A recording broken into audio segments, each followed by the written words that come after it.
Hello, Forney. Today I'm with Chief Lunt to discuss the Forney Police Department's 2020 Racial Profiling Report. This report was recently analyzed by Dr. Alex Del Carmen, who is a leading scholar in policing studies. Chief, could you please give us a quick overview on police profiling reports in policing? Yes, absolutely. So racial profiling is an issue that has been an important issue since modern policing began, and really any kind of bias-based policing, whether it be with regard to race, socioeconomic status, or other factors. Certainly over the last several years, and even over the last year with the George Floyd incident and other incidents, this is something that is really on the forefront of a lot of community members' minds, particularly members of our Black community. It's also very much on the forefront of our police officers' minds and how they make decisions and things that they do out on the street. One of the things that I really want to focus on is that the reputation of the Forney Police Department and the degree to which we have the public's trust is not something that is reflected in an aggregate report. This aggregate report is very important, and I want to talk about it. But we form our relationships and we establish our public trust and safeguard that public trust through our individual interactions, one police officer to one person, or a group of police officers to a group of people out on our calls for service and out on our traffic stops. But that's what I'd like to discuss today. Absolutely. And this report is available for people to view. It's public record, but there is a lot of data on it. Absolutely. And specifically with the analysis that you have, there's a lot to look through. So is there anything that you want to start with? Absolutely. So each calendar year, all law enforcement agencies since 2001 have been required to submit a racial profiling report. That report is submitted to a state agency called the Texas Commission on Law Enforcement, or TCOL. There have been, since 2001, several administrative and legislative changes with regard to what's required in that report, how it's submitted, and the content that has to be in there. This year, currently is 2021, but we're talking about all the data from the calendar year of 2020. So this year is the first year that TCOL actually required another document to be submitted called the comparative analysis. There's a lot of disagreement and discussion about what exactly that comparative analysis is supposed to look like. There isn't a very good template out there. And again, this is something that we're all law enforcement agencies are kind of wrestling with to figure out how to submit this year. This document has actually been required legislatively for several years, but TCOL did not actually administratively require it to be submitted until this year. So that's something that we did this year with our racial profiling report, is submit that as well. I was appointed as the police chief in October of 2019, which was pretty late, obviously, in that calendar year. Whenever you start as new chief anywhere, a lot of what you're trying to do is understand how the agency functions that you're just walking into. You're looking at policies, procedures, and, with regard to racial profiling, how an individual traffic stop and an officer's actions out there, what they document on a written warning or a citation or on an arrest report, how that gets put into our software, and then ultimately when a racial profiling report is generated, how that software aggregates and analyzes that data. So in early 2020, just a few months after I started, we, as all law enforcement agencies were required to submit a racial profiling report. So I was provided with a draft of our report in 2019, and unfortunately I did not at that time have a detailed understanding yet of the Forney Police Department, because I'd only been here a couple of months at that point. And what I now know is the manner in which the Forney Police Department, unfortunately for a long time, has not been completely accurately gathering racial profiling information. The Forney Police Department has done in the past a really good job of documenting incidents where a traffic stop results in a written warning or a written citation, but we were not capturing data from when we make an arrest. And there was a period of time in a recent legislative change where we were not capturing data when an officer would make a verbal warning. We've fixed all of that now, and actually reported that deficiency proactively to TCOL, saying, hey, we have realized that we have this issue, and here's our corrective action plan that we're taking to address that. TCOL has approved of that plan, and everything moving forward is good. So this year, in 2021, when we looked at our data from 2020, the data that we submitted and the data that we have, I am confident is an accurate representation of our work in 2020. We worked very hard and diligently to make sure that every stop that we made, all 5,263 of them, were properly documented and then properly reported in its aggregate form. So it's those results that I'd really like to talk about today. So as you go through Dr. Del Carmen's report, which is available for anyone to review, and also a memo that I have written to go along with that report, individuals can go and see everything. Dr. Del Carmen's report's about 80 pages long. My memo is around 7 or 8 pages to try to explain it. So first of all, I'd like to explain why I brought in Dr. Del Carmen to this process. So Alex Del Carmen is a PhD level scientist. He has over 20 years of experience in the field of criminology, and he is Texas's leading expert in racial profiling. It is what he does.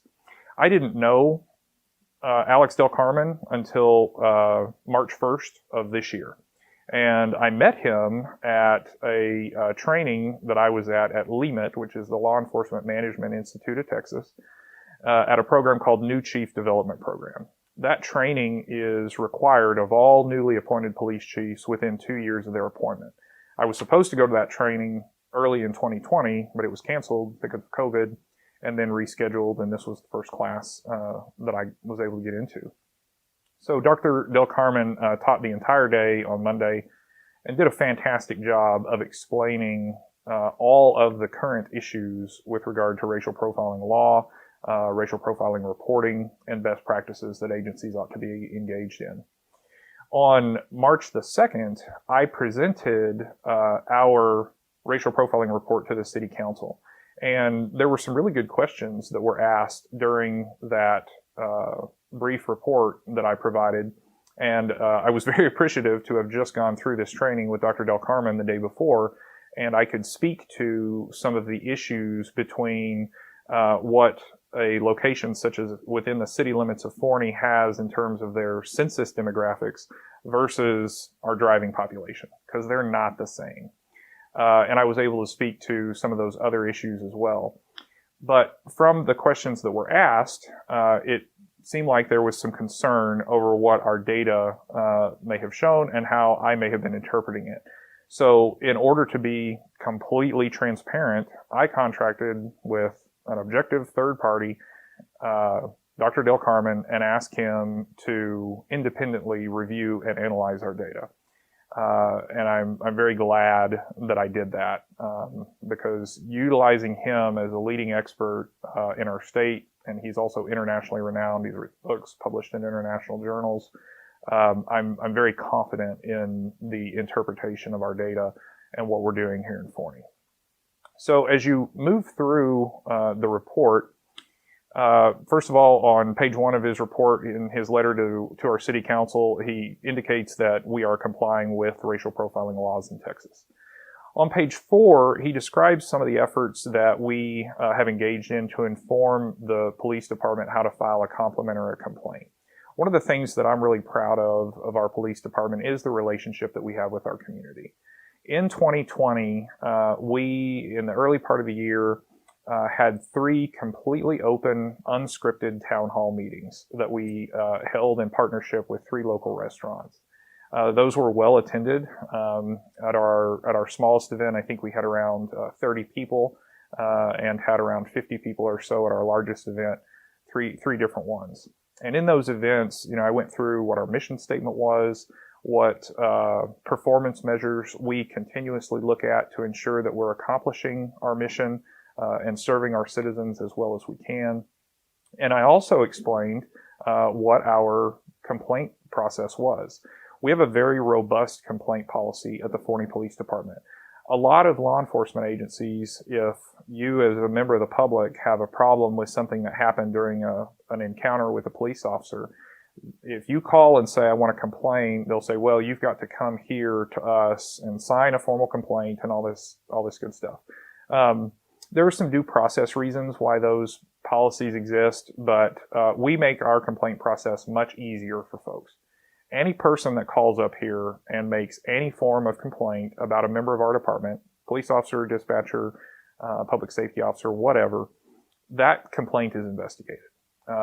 We investigate it either informally if we don't have a signed complaint or formally, but we look into every single allegation of potential misconduct or violation of the law of any kind, and always conduct a very thorough investigation in that regard. And sometimes we sustain complaints and have to take corrective action.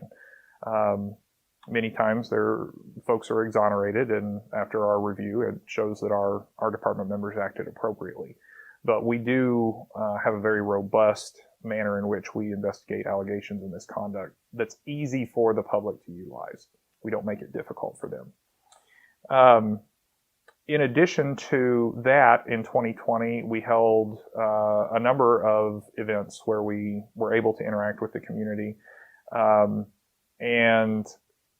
We also had, on June the 5th in 2020, Forney's first ever protest. And that protest was organized by folks in response to the George Floyd incident. I was incredibly proud of both the community of Forney, our police department, and all of the law enforcement partners that we worked with to ensure that folks were able to exercise their constitutional rights, and yet we were able to keep the downtown area of Forney and all of Forney safe. And that event was very, very successful on all counts there. So I was really, really pleased with that. As you move through the report, on page 12, it documents the number of racial profiling complaints that we received in 2020. Forney PD had 3 of those complaints. All of those were unfounded based upon our investigation. What unfounded means is that when we drill down into and review by literally watching the video and looking at every single thing that happened, it means that the evidence supports that the allegation is actually not true.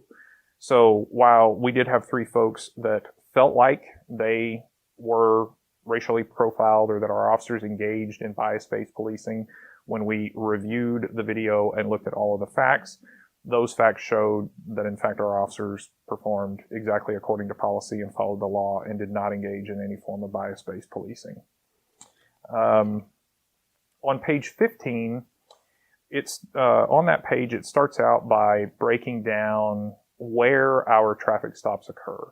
And 64.9% of our traffic stops occur on U.S. highways or state highways. So our major traveled thoroughfares, where folks are most likely to engage in more serious traffic violations.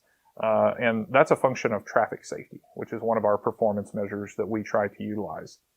What that data is showing is that we are not, for example, conducting the majority of our traffic stops on city streets in specific neighborhoods that may have more of a minority population. And so that's good data for us.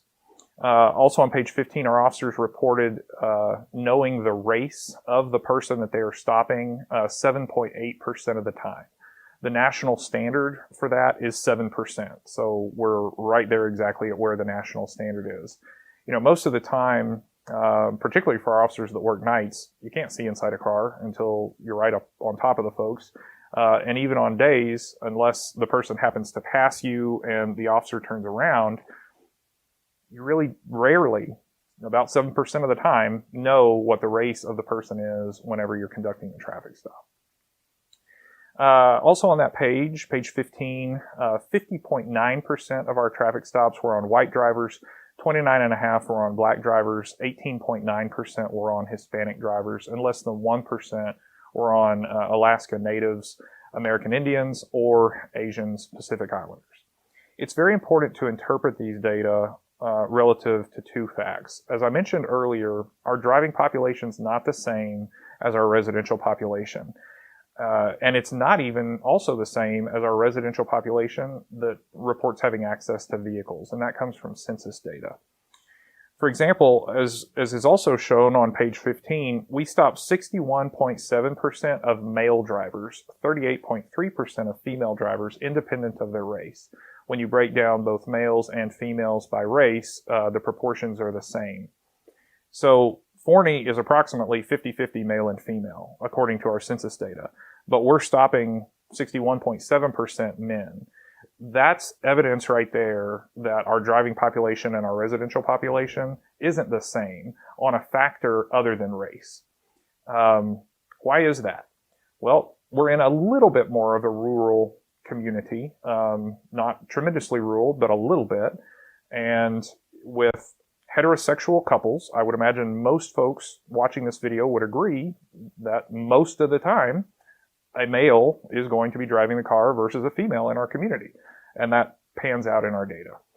On page 16, there is discussion, there are numbers there about whether a search is conducted across races.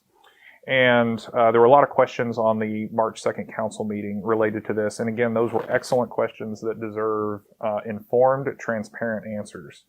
So of our 5,263 traffic stops in 2020, we conducted searches in 416 of those stops. So of the 5,263 traffic stops in 2020, we conducted searches 416 times. That's about 7.9% of all of our stops. These searches were conducted 50% of the time with black drivers, 31.7% of the time with white drivers, and 17.8% of the time with Hispanic or Latino drivers. And right at face value, this is what causes some folks concern.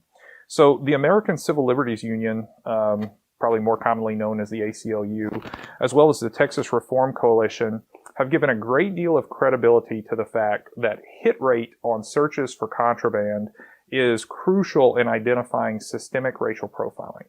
So let me break that down a little bit in terms of what a hit rate is.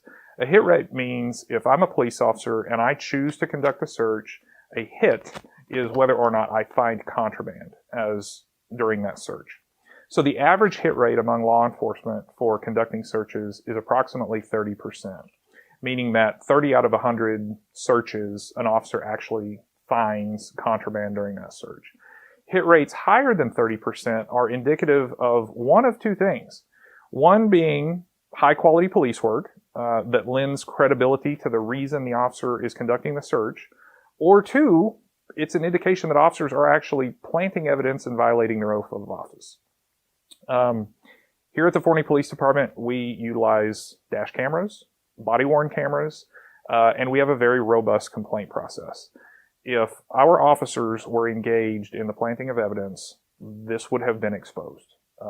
And we've had absolutely no allegation of any kind ever since I've been the chief that has been the case. So also on page 16, there are differences across races for the reason of the search. Officers primarily, most of our searches that we conduct, they are either consent-based searches or they're probable cause-based searches. Consent-based search is, hey sir, do you mind if I search your vehicle? And if you say yes, that's consent. You're voluntarily giving me consent to do something. We conducted the most consent searches on whites, followed by blacks, followed by Hispanics and Latinos. Probable cause is a legal standard. And we conducted the most probable cause-based searches on blacks. So again, this is one of those things when you look at it at face value, makes you scratch your head. What's the deal here? What's going on? Well, as I think everyone can appreciate, over the past now well more than a year, there has been a real issue, what I've referred to many times as a national police community crisis, particularly among police personnel and members of the black community. That relationship has been strained. And unfortunately, that relationship has been strained because folks wearing a uniform and a badge, police officers, not here in Forney, but in some other locations, have engaged in conduct that has rightfully earned us a bad reputation sometimes. So when we walk up to someone and we're already in an adversarial situation and a law enforcement officer is asking for someone's consent, when there is a lack of public trust, sometimes between certain Black persons and the law enforcement community, they're not that likely to grant consent. That makes sense. So then, if an officer is going to conduct a search of a vehicle on the side of the road, they've got to have probable cause. And what our data shows, also on page 17, is that, yes, we engaged in more probable cause searches with Black drivers. However, our hit rate was 50.5%. The national hit rate is 30%. So again, as the ACLU and the Texas Reform Coalition have recognized, that suggests we are engaging in high quality police work. That we're not, for example, conducting a ton of searches and just harassing people and not finding contraband. We are conducting in searches based on a legal standard and locating contraband as appropriate. So it's really important to look at that data as well. Then, okay, so an officer conducts a search, they locate contraband, now they have a choice to make. What do I do in this instance? And what kind of contraband did I locate? Was it drugs? Was it a weapon? Was it alcohol, etc.? And these data are discussed in the report on page 17. And there's a very interesting set of facts that come out here. So on our probable cause-based searches for Black drivers, 99 times we located contraband. In 87 of those 99 times, officers recovered narcotics or drug paraphernalia. So the vast majority of those. Yet, of those 99 Black persons where contraband was discovered and making a physical arrest was an option for the officer, we made an arrest in only 12 instances.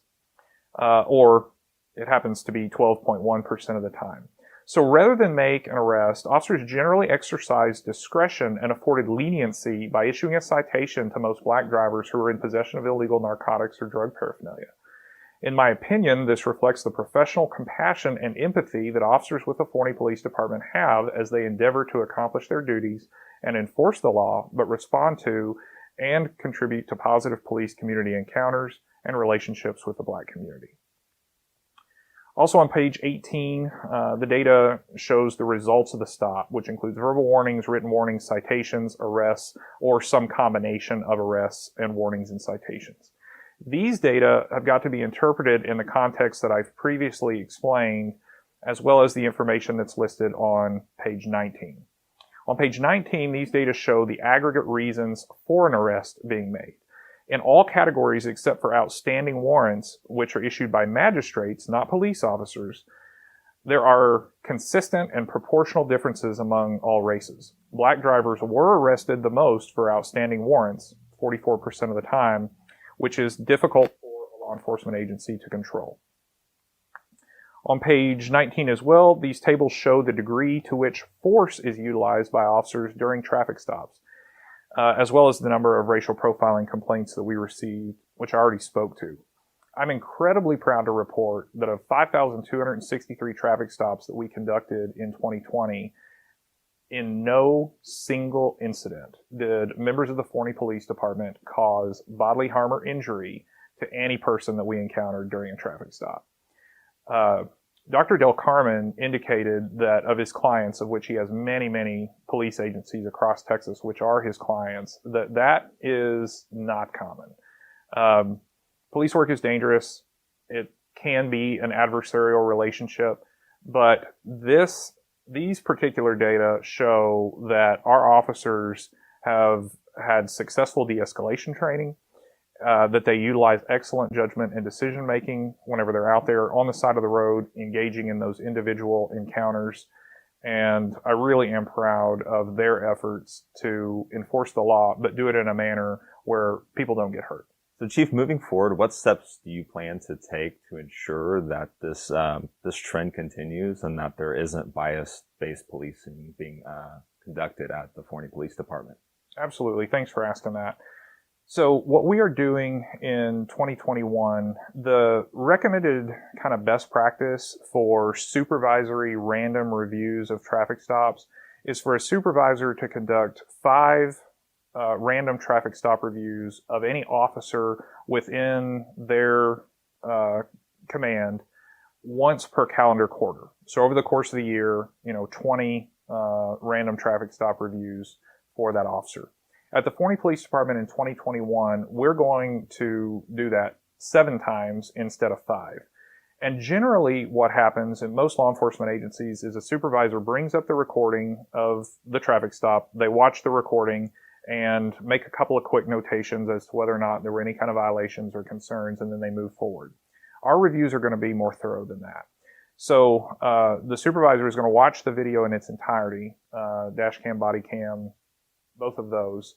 And then they're also going to completely review all paperwork that was submitted as a result of that stop.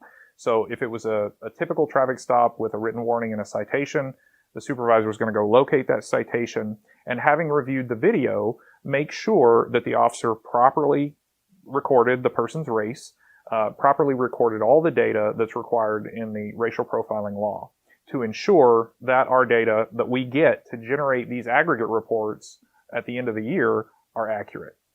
The other reason that we're going to do all of that is to make sure, when an officer says they are conducting a probable cause-based search, for example, that's always reviewed the day of when the officer turns that in.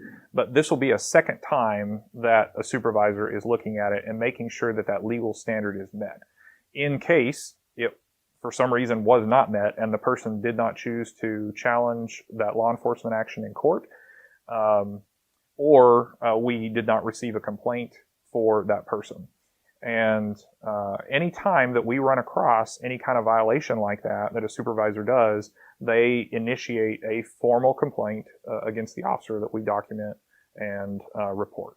So those are the exceeding best practices procedures that we're putting in place in 2021 to make double, triple sure that our data is accurate, our officers are engaging in completely unbiased policing.